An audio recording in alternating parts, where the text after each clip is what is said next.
Alors cette annonce, bien, je l'ai reçue avec un sentiment de foi et d'obéissance auquel j'étais convié. Après 10 ans d'épiscopat dans le diocèse de Sées, le nonce me demandant de venir le voir à Paris, j'imaginais que c'était sans doute pour me dire que j'allais être nommé dans un autre diocèse.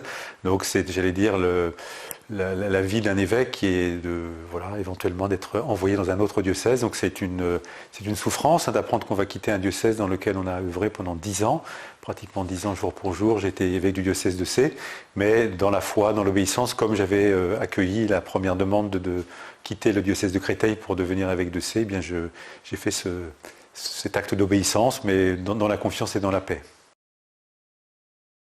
C'est le parcours assez classique et ordinaire d'un catholique du XXe siècle. Je suis né dans une famille chrétienne pratiquante et j'ai été ordonné prêtre donc en 1989 pour le diocèse de Créteil et j'ai mené pendant 20 ans un ministère aussi ordinaire, paroissial, d'aumônier de jeunes, de curé.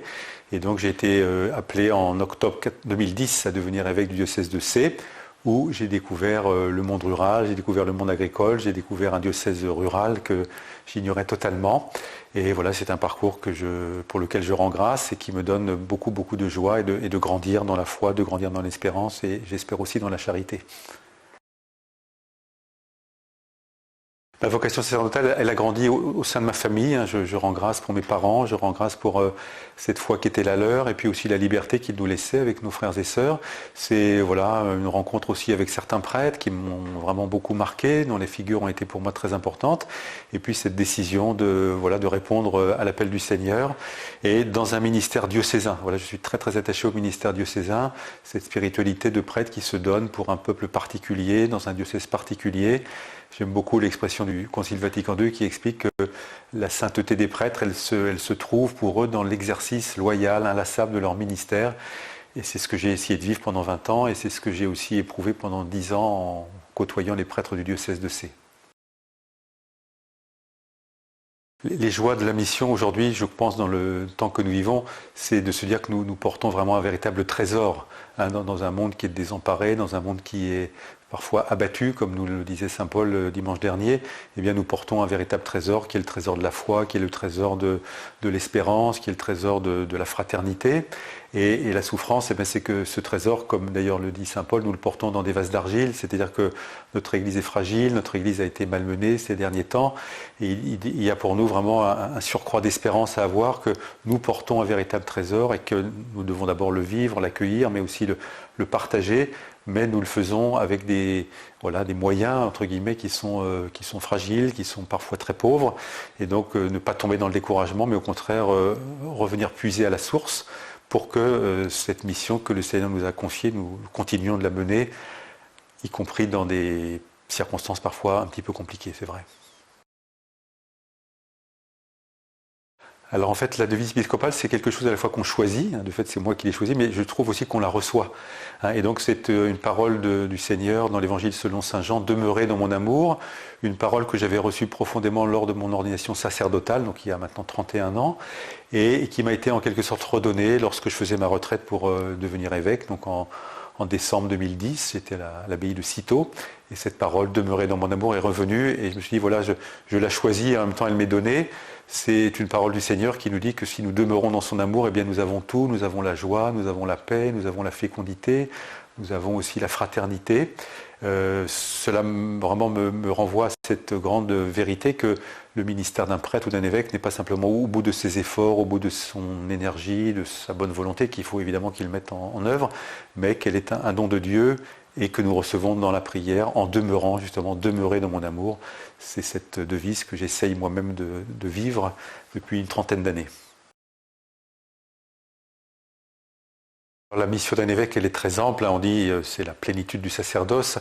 Je pense qu'il y a deux éléments que je retiens après 10 ans d'épiscopat. Le premier, c'est l'étymologie même du mot évêque, qui est celui qui veille. Alors non pas le surveillant, qui viendrait surveiller avec rigueur ceux auxquels il est envoyé, mais celui qui veille sur, c'est-à-dire qui essaie de faire en sorte que chacun puisse déployer ses charismes, chacun puisse donner le meilleur de lui-même et veiller à la communion entre les personnes, entre les communautés, entre les prêtres.